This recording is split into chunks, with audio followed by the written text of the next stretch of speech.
கிறிஸ்துவுக்குள் அன்பான கர்த்தருடைய பிள்ளைகளே, ஆண்டவராய் இயேசு கிறிஸ்துவின் நாமத்தினாலே உங்களை யாவருக்கும் என்னுடைய புத்தாண்டு நல்வாழ்த்துதலை குடும்பத்தின் சார்பாக, இயேசுவே நம் கண்மலை ஊழியர்களை சார்பாக நாங்கள் உங்களுக்கு தெரிவித்துக் கொள்கிறோம். கர்த்தர் கடந்த 2025 ஆண்டு முழுவதும் தேவனுடைய பெரிதான கிருபை நம்மளை தாங்கினதுக்காக நம் கர்த்தரை ஸ்தோத்திரிப்போம். பிரியமான கர்த்தருடைய பிள்ளைகளே, இந்த நாளிலே உங்களோடு பகிர்ந்து கொள்ளும்படியாய் நான் தெரிந்து கொண்டதான வேத பகுதி, கர்த்தர் இந்த வருஷம் முழுவதும் இந்த வசனத்தின்படி உங்களை நடத்துவாராக. கர்த்தருடைய வார்த்தையை தான் நாம் சுவாசிக்க வேண்டும்.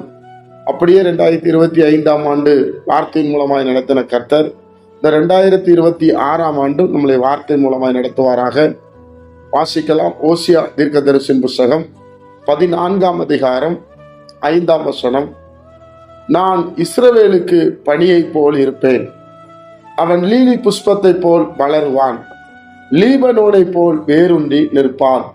என் அன்பு கர்த்தருடைய பிள்ளைகளே, கர்த்தர் சொல்லுகிறார், அவரிடத்திலே நாம் திரும்பும் போது, அவரிடத்திலே நாம் செய்த தவறுகளை ஒத்துக்கொள்ளும் போது, ஆமாண்டவரே நான் செய்த பாவங்களை மன்னியும், அக்கிரமங்களை மன்னியும், மீறுதல்களை மன்னியும், ஐயோ நான் தவறு செய்து விட்டேன் என்று சொல்லி மனஸ்தாபப்பட்டு இஸ்ரவேலாய் இருக்கிற நாம் அவரிடத்தில் திரும்புவோம் என்று சொன்னால், முதலாவது அவர் நமக்கு பனியை போல இருப்பாராம்.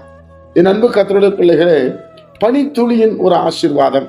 இந்த வருஷத்துல இந்த பனியின் ஆசீர்வாதத்தை நீங்கள் பெற்றுக்கொள்வீர்கள். வேதத்துல கூட தேவனுடைய மனிதர்கள் பனியினாலே கர்த்தரை சோதித்தார்கள். தேவனுடைய பிள்ளைகளே, பனி ஒரு ஆசீர்வாதத்துக்கு அடையாளம்.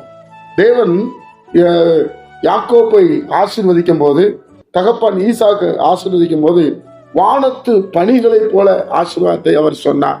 அதுபோல இஸ்ரவேலராகிய நமக்கு, கர்த்தரை நம்புகிற பிள்ளைகளுக்கு இந்த வருஷம் 2026 உங்களுக்கு கர்த்தர் பனியை போல இருப்பார்.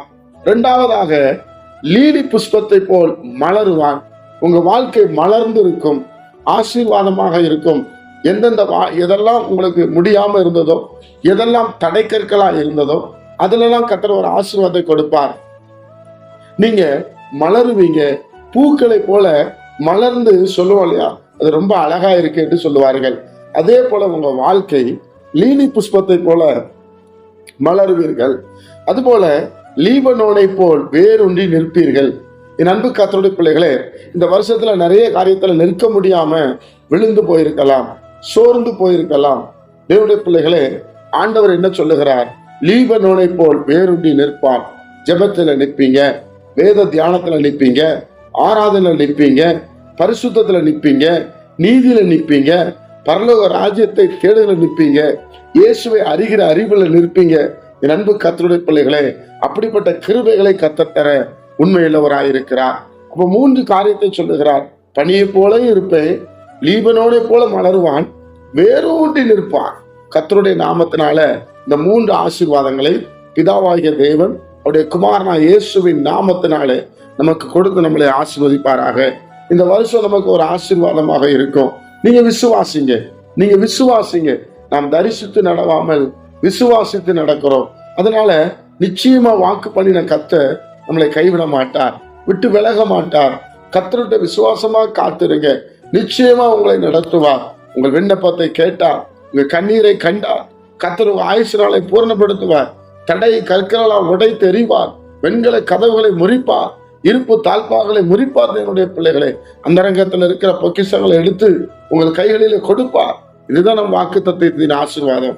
வியாதிகளை மாற்றுவார், சுகம்பல ஜீவன் உண்டாகும், புது புது உறவுகள் பலப்படும், அநேகர் வீடு கட்டி குடியேறுவீர்கள், அநேக பிள்ளைகளுக்கு திருமண பாக்கியம் உண்டாகும். பல வருடங்களாய் ஒரே கேஸ் பிரச்சனை அழிந்து கொண்டு இருந்தீங்க தானே. இந்த வருஷத்துல கர்த்தர் உங்களுக்கு நன்மையான காரியங்களை செய்ய போகிறார். தேவன் அதிசயங்களை செய்கிற தேவன். அவர் நாமம் அதிசயமானவர். பிரியமானவர்களை, நிச்சயமாக செய்து அவருடைய நாமத்தை மகிமைப்படுத்த போகிறார். உங்க வாழ்க்கை அதிசயமா இருக்க போகிறது. சில காலம் இருந்த வியாதி உங்களை விட்டு விலகட்டும். இயேசுவின் நாமத்துல பலவீனங்கள் விலகட்டும், நோய்கள் விலகட்டும், போராட்டங்கள் விலகட்டும். கர்த்தர் வெட்கப்பட்டு போவானாக, கர்த்தர் மேன்மைப்படுத்துவீராக. பிள்ளைகளை ஆசீர்வதிப்பார், நிச்சயமா ஆசீர்வதிப்பார். தேவனுடைய பிள்ளைகளை, ஜெபத்துல வேரூன்றி நில்லுங்க, ஜெபத்துல வேரூன்றி நில்லுங்க. எந்த காரியத்துக்கு ஜெபம் பண்ணுங்க, கர்த்தர் உங்களை ஆசீர்வதிப்பார். வாக்கு பண்ணினவர், வாக்கு மாறாதவர். ஜெபிப்போமா? எல்லாரும் கண்களை மூடி ஜெபிப்போமா?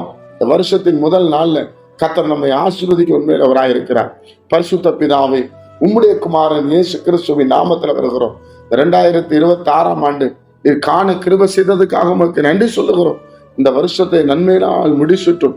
வருஷத்தின் துவக்கம் முதல் வருஷத்தின் முடிவு மட்டும் பிள்ளைகள் மேல உங்களுடைய கண்கள் வைக்கப்படட்டும். அப்பா, கொடுத்திருக்கிற அந்த வாக்குத்தத்த வசனத்தின்படியே நீர் உங்களுடைய பிள்ளைகளை மேன்மைப்படுத்தி ஆசீர்வதித்து உயர்த்தும்படி நாங்கள் ஜெபிக்கிறோம். உடைய பிரசனம் அளவில்லாமல் இறங்கி வரட்டும். உடைய ஆளுகை இறங்கி வரட்டும். இந்த வருஷம் நன்மையை சுதந்திரத்துக் கொள்ளட்டும். ஆசீர்வாதத்தை சுதந்திரத்துக் கொள்ளட்டும். விடுதலையை சுதந்திரத்துக் கொள்ளட்டும். இயேசுவோடு நடக்கட்டும். வேதத்தை தியானிக்கட்டும். பரிசுத்தமாய் ஜீவனம் பண்ணட்டும். சமாதானமாய் இருக்கட்டும் என்று ஊழியக்காரனாய் இயேசுவின் நாமத்துல நான் ஆசீர்வதிச்சு ஜெபிக்கிறேன். கேட்கிற ஒவ்வொரு பிள்ளைகளையும் ஆசீர்வதியும். கர்த்தராகிய இயேசு கிறிஸ்துவின் மூலம் இந்த ஜெபத்தை மிகுந்த தாழ்மையோடு எடுக்கிறோம். எங்கள் ஜீவனில் நல்ல பிதாவே, ஆமென். கிறிஸ்துவுக்குள் அன்பானவர்களே, கர்த்தர் ஜெபத்தை கேட்டார். வருஷம் முழுவதும் உங்களுக்கு சமாதானம் இருக்கும். ஆசீர்வதிப்பார். God bless you. ஆமென்.